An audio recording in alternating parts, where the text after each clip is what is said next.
De réaction depuis l'annonce du gouvernement. La France insoumise promet de voter la censure. Le reste du nouveau Front populaire pourrait suivre le même chemin, tout comme le Rassemblement national. Alors qu'en est-il de la droite ? Eh bien, pour le moment, les Républicains restent dans le socle commun, mais le chef des députés, Laurent Wauquiez, parle déjà d'un soutien très exigeant.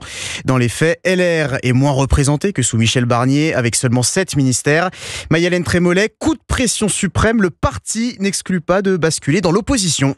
L'élastique n'est pas loin de craquer. Ce sont les propos d'un proche de Laurent Wauquiez hier soir, quelques minutes seulement après l'annonce du nouveau gouvernement qui pourrait signer la fin du pacte gouvernemental entre la droite et le bloc central.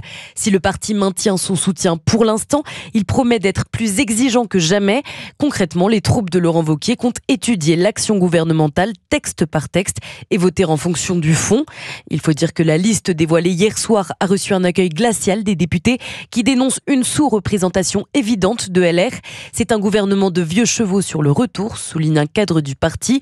Une déception renforcée par la lettre de François Bayrou aux parlementaires, alors que les leaders de droite du Parlement exigeaient cet engagement écrit noir sur blanc pour contraindre le Premier ministre à respecter les priorités fixées par la droite sur le budget ou le régalien par exemple.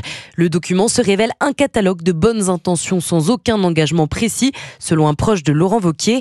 En clair, c'est au tour de la droite de placer le gouvernement sous surveillance, allant jusqu'à menacer de lui retirer un soutien aujourd'hui indispensable. Maya-Hélène Trémollet.